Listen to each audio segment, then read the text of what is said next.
Disiarkan langsung dari Kementerian Kesehatan Republik Indonesia, Radio Kesehatan untuk Indonesia yang lebih sehat. Selamat sore Sobat Sehat, sudah masuk ke jam 15.30 dan saatnya kita masuk ke sesi talk show bersama Dr. Esa.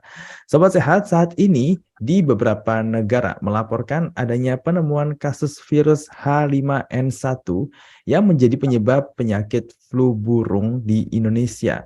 Sampai dengan saat ini belum ada penemuan kasus tersebut pada manusia. Namun seperti apa langkah pemerintah sebagai bentuk antisipasi?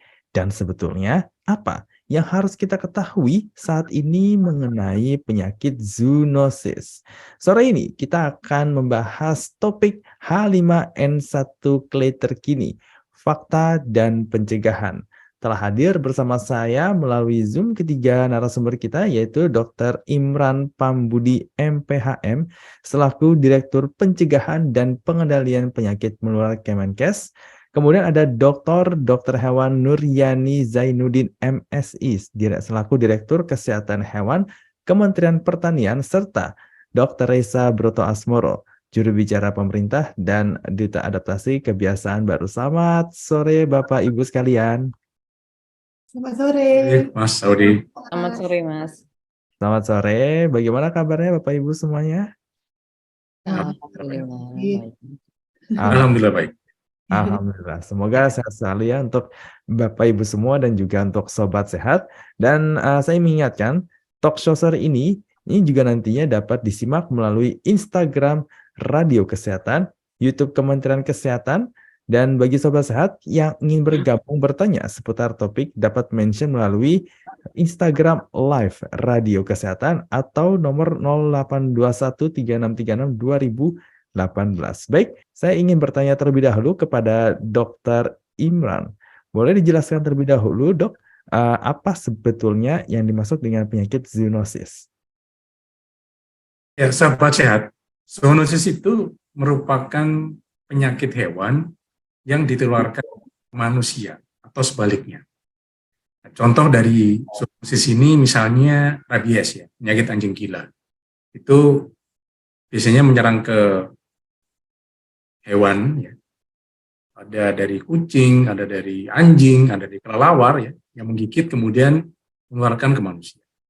Ada juga leptospirosis, leptospira. Ini disebabkan oleh bakteri leptospira, biasanya menginfeksi tikus, babi, anjing, gitu ya. Kemudian melalui kencingnya, kencingnya itu ke air, kemudian masuk ke manusia. Jadi ada beberapa. Kemudian yang terakhir, yang tadi disebutkan oleh Mas Audi, yaitu tentang flu burung. Jadi flu burung ini juga perlu diwaspadai karena yang sakit itu sebenarnya adalah hewannya, tetapi bisa menular ke manusia. Dan terkait dengan flu burung ini sudah terjadi beberapa kali, ya. Ada yang flu Spanyol tahun 1918, kemudian juga pandemi SARS itu 2002 sampai 2003, itu onta tuh yang perantaranya.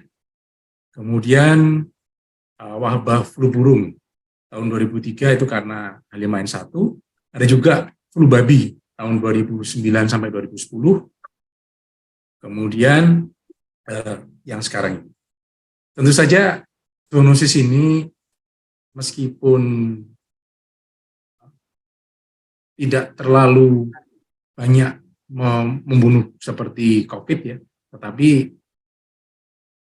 ekonominya juga besar dampaknya, terutama untuk para peternak, ya. Dan berdasarkan data yang kami terima, sebetulnya Indonesia itu untuk flu burung itu ternyata kematiannya paling besar di dunia. Jadi sepanjang 2003 sampai 2023 itu ada 871 kasus dan 485 kematian terkait flu burung di dunia. Nah, 168 kematian tersebut itu terjadi di Indonesia. Jadi saya kira kesempatan ini kita bersama-sama ada ngobrol dengan Bu Nunung, ya, dan Mbak Raisa juga, ya. Kita bisa diskusi seperti apa supaya nanti pengendalian zoonosis ini bisa dilakukan secara komprehensif dengan prinsip-prinsip yang namanya One Health. Demikian Mas Audi. Baik, terima kasih Dr. Imro atas penjelasannya. Kemudian saya ingin bertanya kepada Dr. Nuryani, ini mengenai virus H5N1 yang merebak di hewan unggas beberapa negara, termasuk di Indonesia sendiri. Perkembangannya seperti apa dan langkah antisipasi yang dilakukan Kementerian Pertanian kepada para peternak ini seperti apa, Dok? Silahkan, Dr. Nuryani. Terima kasih Mas Audi. Jadi Sobat Sehat, kalau kita lihat Indonesia pertama kali mengalami wabah flu burung H5N1 pada unggas tahun 2003. Kemudian secara umum avian influenza pada unggas di Indonesia saat ini sih terkendali ya, walaupun memang masih ada kejadian flu burung secara sporadik terutama di populasi unggas dengan tingkat biosecurity kandangnya yang masih kurang baik dan juga belum divaksin. Dengan situasi flu burung yang terkendali saat ini, kita memiliki komoditas unggas dan produk unggas yang sudah kita ekspor ke negara tujuan ekspor, termasuk Singapura dan Jepang yang kita kenal bahwa mereka memiliki standar kesehatan hewan dan keamanan pangan yang sangat ketat, tetapi mereka masih mau menerima produk dari Indonesia. Nah, saat ini Kementerian Pertanian bersama dengan Dinas Provinsi, Kabupaten, Kota yang membidangi fungsi peternakan dan kesehatan hewan, serta para pelaku industri peternakan, kami terus melakukan monitoring atau surveillance flu burung pada hewan, termasuk juga memonitor virus-virus daripada flu burungnya itu sendiri melalui suatu jejaring yang namanya Influenza Virus Monitoring in Animal atau yang kita sebut sebagai IVM. Nah, sejak tahun 2014 sampai dengan hasil monitoring kita, virus flu burung H5N1 di Indonesia yang sudah dipetakan oleh IVM ini, jejaring ini, masih didominasi oleh clade 2321C. Jadi masih clade ini. Nah, kemudian seperti yang kita ketahui bersama, tadi Mas Audi sampaikan bahwa wabah flu burung H5N1 ini sedang melanda dunia, termasuk negara-negara Eropa dan Amerika Utara, di mana didominasi oleh virus clade baru, yaitu 2344B. Namun memang perlu kita catat bahwa untuk beberapa negara seperti Eropa dan Amerika Utara, mereka tidak menerapkan vaksinasi ya untuk flu burung. Jadi wajar sebenarnya kalau wabah ini terjadi pada unggas di Eropa dan Amerika Utara yang cukup parah. Nah, karena melihat adanya kasus clade 2344B ini baru, maka di pertengahan tahun 2022 melalui jejaring influenza virus monitoring tadi yang kami sampaikan, kami mendapatkan clade baru yang 2344B ini di Kabupaten Hulu Sungai Utara, Provinsi Kalimantan Selatan.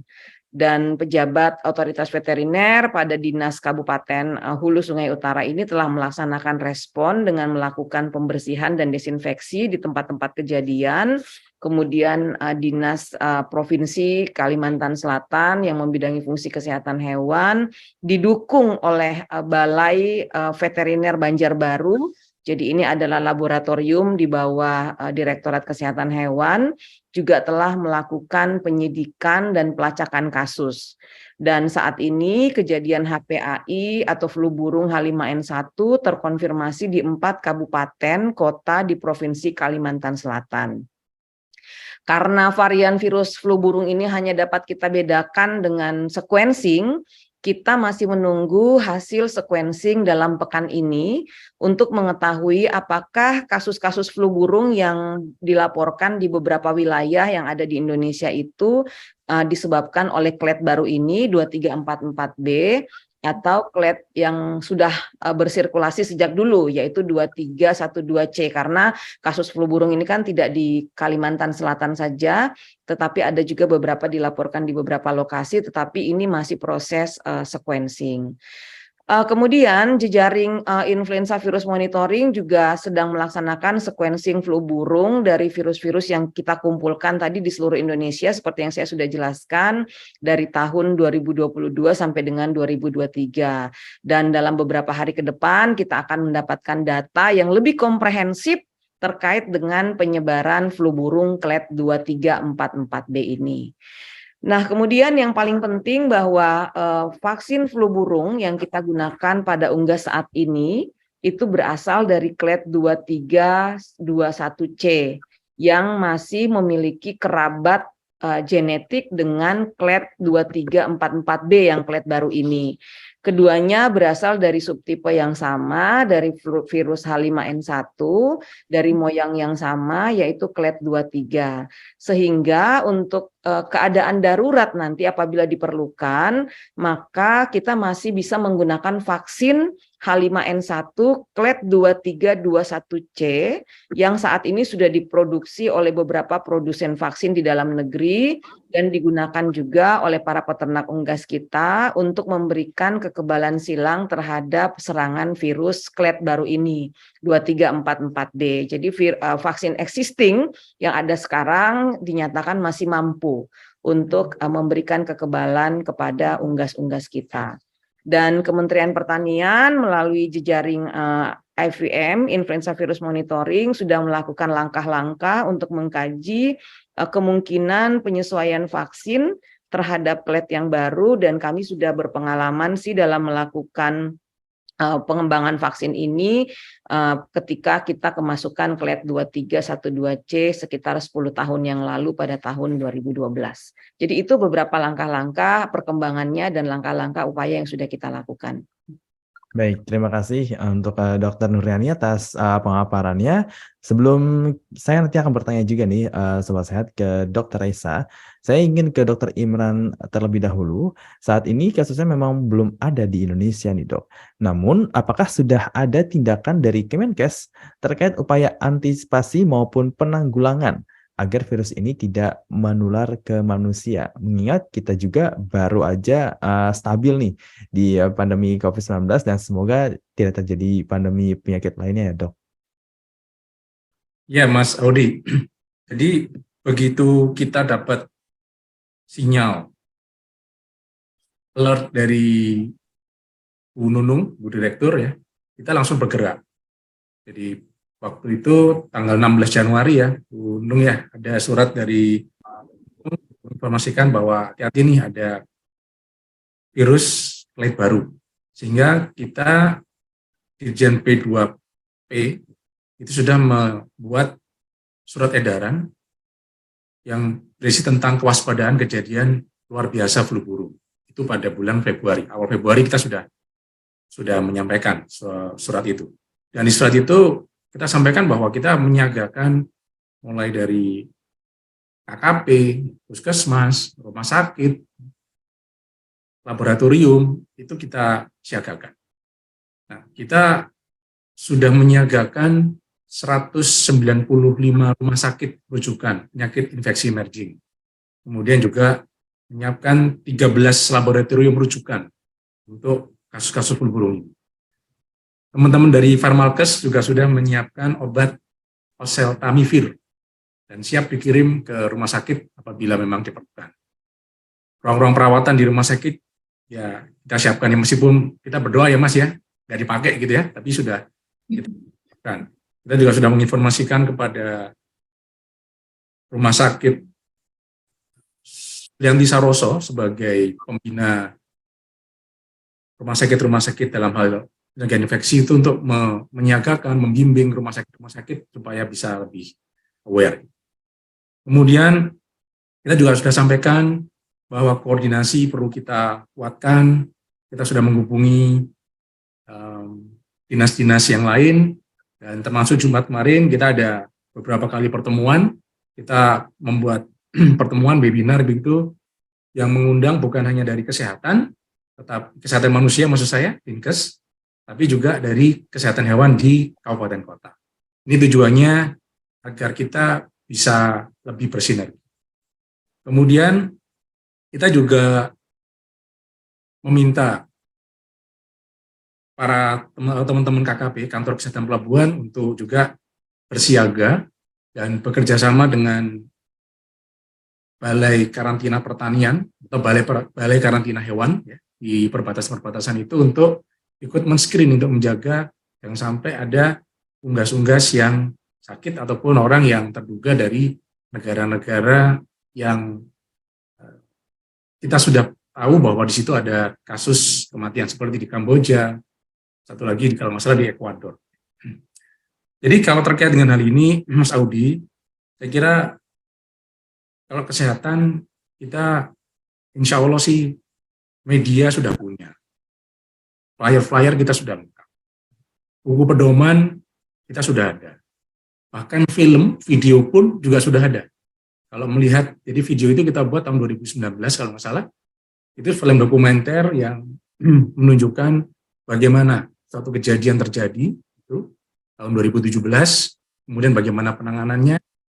Ya, kalau para dokter mungkin ya yang bertugasnya masih di atas tahun 2020, dia bisa lihat di situ, oh kayak gini loh penanganannya. Jadi lebih gampang secara visual melihat contoh-contohnya seperti apa. Demikian Mas Audi. Baik, terima kasih Dr. Imran. Dan sekarang saya ingin bertanya kepada Dr. Reza nih, sebagai Duta Adaptasi Kebiasaan Baru, bagaimana pandangan Dr. Reza sendiri terkait pelaporan adanya virus H5N1 clade baru di beberapa negara saat ini? Apa yang harus dilakukan oleh masyarakat kaitannya dengan pola hidup sehat? Oke, tentunya Sobat Sehat ya, semuanya kita tahu kita banyak belajar dari pandemi yang kita lalui ya sepanjang 3 tahun belakangan ini. Gitu. Dan yang paling berperan penting adalah tentunya pola hidup bersih dan sehat. Jadi kita benar-benar harus membudayakan lagi dan menjadi keseharian kita lah untuk menjaga kebersihan dan kesehatan. Terutama dengan hal yang paling simpel, paling kecil, yakni budaya cuci tangan dengan sabun dan air yang mengalir gitu ya. Yang tampaknya sepele, tapi ternyata efektif sekali nih untuk mencegah berbagai macam penyakit. Nggak cuma kemarin di masa COVID-19 aja, tapi juga ya untuk menghadapi adanya penyakit-penyakit yang akan datang gitu. Yang semoga yang ini nggak masuk ke Indonesia ya. Dan pastinya ini harus menjadi kebiasaan ya PHBS ini, terutama di lingkungan para peternaknya sendiri gitu ya. Jadi kalau memiliki hewan, pastikan tahu bagaimana sih caranya menjaga kebersihan kandangnya, kebersihan lingkungan tempat tinggalnya gitu. Dan sudah harus mengikuti SOP yang ada, misalnya menggunakan sarung tangan, menggunakan masker gitu. Kalau misalnya menghadapi hewan-hewan atau unggas, terutama yang diduga mengalami sakit, ya. Dan tentunya harus ada kebiasaan cuci tangan setelah itu, dan harus mengikuti SOP untuk melaporkan kalau misalnya ada hewan atau unggas tadi yang mati mendadak, misalnya, apalagi dengan jumlah yang banyak, gitu ya, tentu bisa langsung lapor ke dinas peternakannya. Dan tentunya kita harus menerapkan gaya hidup bersih dan sehat juga dalam sehari-hari. Resiko berbagai penyakit yang ada, mulai dari COVID, influenza, sampai tuberkulosis, saya rasa sampai flu burung ini juga, ini kan bisa sangat dikurangi resikonya kalau kita menjalankan PHBS, yakni mulai dari pakai masker juga, makanya harus dipertahankan sebenarnya ya. Dan gaya hidup sehat, jadi konsumsi makanan bergizi, olahraga teratur, tidur yang cukup, kendalikan stres, dan lain sebagainya. Baik, terima kasih Dr. Isa, dan saya ingin bertanya kembali kepada Dr. Nuryani, karena kebetulan ini sudah ada pertanyaan dari Sobat Sehat yang masuk. Saya ingin membacakan pertanyaan dari @ambarwati Aulia. Untuk Dr. Nuryani, kalau mau pengaduan terkait pemeliharaan unggas di lingkungan pemukiman ini di mana ya? Iya, jadi Sobat Sehat, jadi kalau seperti yang kita ketahui, unggas ini kan adalah sumber protein yang terjangkau, yang juga kita perlukan untuk pemenuhan gizi masyarakat. Terlebih saat ini untuk mencegah dan memberantas terkait dengan stunting ya diperlukan asupan protein hewani yang cukup, baik itu dari telur ya maupun dari daging unggas misalnya, karena memang daging unggas yang sampai saat ini masih bisa dipenuhi oleh masyarakat dengan harga yang terjangkau. Nah, tentunya kalau beternak unggas itu harus sesuai dengan pedoman cara budidaya unggas yang baik, yang kita sudah punya sebenarnya yang sudah ditetapkan oleh Menteri Pertanian. Nah, bila ada praktek budidaya dan pemotongan unggas yang berisiko di tengah pemukiman masyarakat, maka kami mohon untuk disampaikan kepada dinas kabupaten kota yang membidangi ya yang setempat yang membidangi fungsi peternakan dan kesehatan hewan untuk dilakukan pembinaan, dan dapat pula juga melalui pemerintah desa atau kelurahan untuk selanjutnya disampaikan kepada dinas yang membidangi fungsi peternakan dan kesehatan hewan pada kabupaten dan kota. Karena secara umum kan mereka memiliki masing-masing call center ya, jadi nggak bisa kita menyebutkan call centernya berapa, tapi memang harus menghubungi dinas yang membidangi fungsi peternakan dan kesehatan hewan. Gitu. Baik, terima kasih Dr. Nuryani, dan ada satu pertanyaan lagi nih Dok dari @adi.new777. Apakah tersedia vaksin H5N1 untuk binatang peliharaan secara free? Nah, terkait dengan vaksin flu burung H5N1 saat ini sudah mendapat izin edar dari Kementerian Pertanian dan sudah tersedia banyak sekali di pasaran. Dan kemudian perlu kami sampaikan bahwa saat ini untuk pengadaan vaksinnya sendiri, ketersediaan vaksinnya sendiri itu dilaksanakan secara mandiri oleh peternak unggas. Nah, kalau di Kementerian Pertanian sendiri kita memfasilitasi, tetapi kita hanya berupa buffer stok saja untuk kita gunakan pada saat kondisi tanggap darurat. Jadi karena ini vaksin kita kan sudah mengalami flu burung sejak tahun 2003, vaksin sudah tersedia sejak tahun 2012, dan sehingga ini sudah ada yang sudah teregistrasi oleh Kementerian Pertanian, silakan lakukan secara mandiri. Tetapi pemerintah menyediakan vaksin hanya untuk keperluan buffer stok jika ada kedaruratan. Baik. Kemudian Dr. Reisa, ini kan protein tentu sangat dibutuhkan ya dalam asupan gizi untuk tubuh kita. Nah, dari Dr. Reisa sendiri ada nggak sih tips untuk para ibu dalam mengolah makanan, khususnya protein hewani dan unggas nih? Karena saya nanti juga ada pertanyaan nih dari Nisa di Tangerang, apakah konsumsi daging ini aman saat ini? Oke, tadi seperti yang sudah dijelaskan Dr. Nuryani tadi ya, bahwa memang protein kan penting sekali, terutama untuk mencegah stunting ya, dari masa sebelum hamil, ibu hamil, sampai 1000 hari pertama. Tapi juga masa pertumbuhan anak-anak sampai dewasa juga tetap dibutuhkan protein. Nah, protein kan harus kombinasi ya, yang disarankan ya, ada protein hewani, ada nabati. Ya, kita tetap harus konsumsi protein hewani, jadi kan seperti telur, ikan, ya, dan juga unggas gitu ya, ayam, bebek gitu. Tapi memang kalau menghadapi situasi seperti ini, kita harus ingat lagi bagaimana sih caranya kita mengolah, kita menyimpan dan mengkonsumsi gitu ya daging-daging unggas yang baik dan benar. Kita harus tahu bagaimana memilihnya, mungkin dari awal dipilih di pasar, di supermarket gitu ya, bagaimana sih daging ayam atau unggas ini yang fresh, yang sehat gitu ya. Jadi dicek dulu, pastikan masih segar, warnanya juga tidak terlalu merah atau terlalu biru ya, terlalu pucat gitu ya. Kemudian tidak ada aroma yang menyengat, tidak ada bau yang berlebihan gitu ya. Kemudian kulitnya juga lembut, tidak terlalu lembek juga, terus tidak berlendir ya. Atau kalau misalnya belinya ini udah dalam bentuk kemasan ya, mungkin bisa dicek tanggal kadaluarsanya seperti apa. Dan ketika mau membersihkan itu pada saat mau memasak. Jadi kalau misalnya mau disimpan di lemari pendingin gitu ya, di freezer, itu tidak perlu dibersihkan dulu. Nanti begitu mau dimasak baru nanti dicuci gitu ya. Kemudian juga pastikan penyimpanannya betul. Kalau misalnya di freezer bisa bertahan lebih lama, tapi kalau hanya di ruangan freezer kulkas biasa mungkin hanya 2-3 hari saja. Dan pastikan juga kalau kita mau masak itu benar-benar harus matang, terutama untuk unggas ya, karena kita kan tahu mungkin selain kita harus antisipasi adanya flu burung juga, tapi juga pastikan dia bebas dari bakteri-bakteri berbahaya lainnya, karena kita bisa temukan ada bakteri salmonella di sana atau campylobacter gitu ya, yang sering ada pada ayam yang mati gitu ya. Jadi kita harus memastikan masaknya sempurna dengan suhu tinggi ya, paling tidak di atas 70 derajat ya, hingga benar-benar matang dan tidak menyisakan daging yang berwarnanya kemerah mudaan gitu ya. Kalau untuk unggas itu akan lebih aman dan lebih sehat.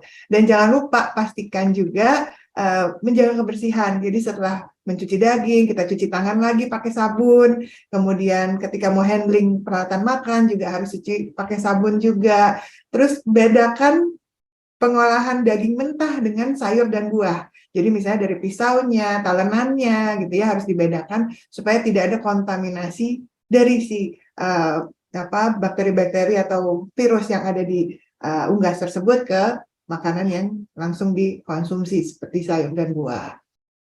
Baik, Dokter Isa. Dan saya ingin kembali lagi bertanya pada Dokter Imran. Kalau tadi kan Dokter Isa sudah berbagi tips untuk pemilihan daging hingga pengolahan daging yang benar. Nah, sekarang saya mau tanya kepada Dokter Imran, jika sampai terjadi kasus menular ke manusia, walau kita berharap semoga tidak ada kasus ya di Indonesia ya. Ini seperti apa penanganannya maupun pengobatannya, Dok? Ya, jadi terkait dengan, kalau mungkin saya mulai dari gejala dulu ya. Jadi orang yang terinfeksi flu burung ini itu adalah gejalanya demam, batuk, nyeri tenggorokan, nyeri otot, nyeri dada, nyeri perut, ya. Kadang-kadang juga ada sampai diare. Dan yang penting ini juga ada riwayat kontak dengan unggas yang sakit atau mati mendadak.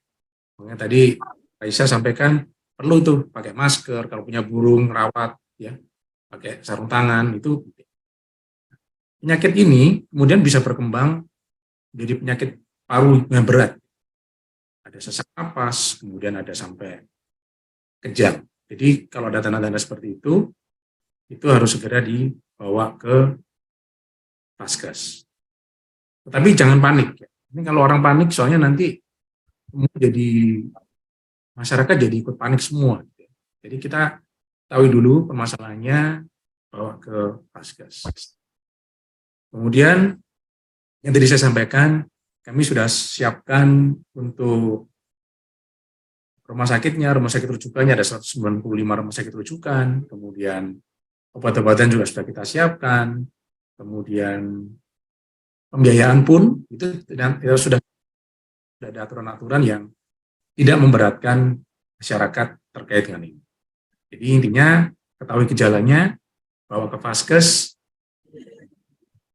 jangan panik. Itu untuk kuratifnya. Tapi yang untuk preventifnya tadi PHBS itu sangat penting. Demikian Mas Adi. Baik, terima kasih Dokter Imran atas jawabannya. Dan Sobat Sehat, kita sudah masuk ke pengunjung sesi talk show.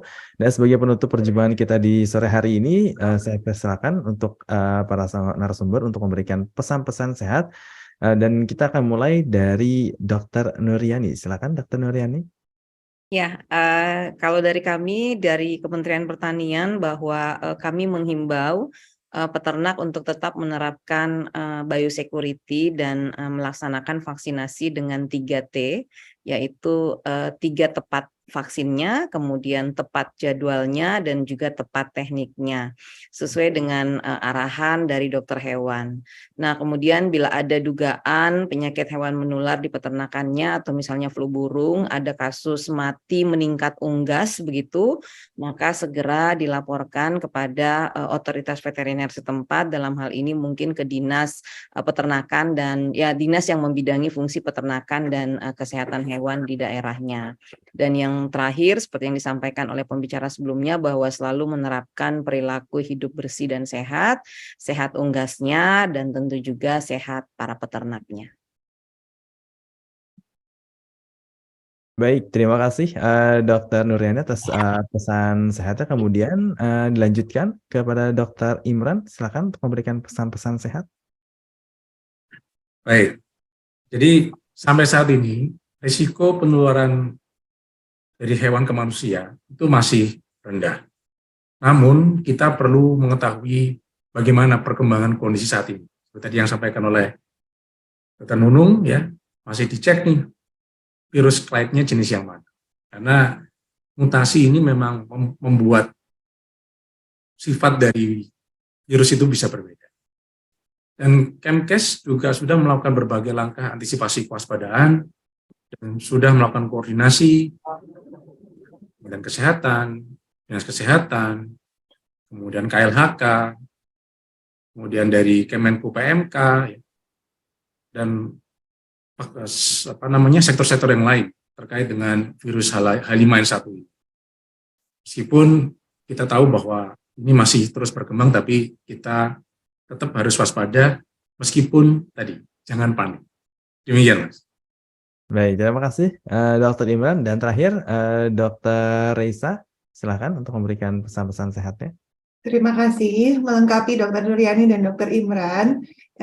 Sobat Sehat dan pendengar semuanya, tentunya pencegahan adalah kunci yang paling tepat ya, lebih baik ya, yakni dengan cara PHBS, penerapan hidup bersih dan sehat. Jadi jangan lupa ketatkan kembali ya, cuci tangannya dengan sabun dan air mengalir, menjaga kebersihan lingkungan, dan terutama kandang ternak ya, kemudian tata laksana saat unggas sakit, penggunaan masker juga ya, dan pastikan memilih dan mengolah daging unggas yang baik, itu harus selalu diperhatikan.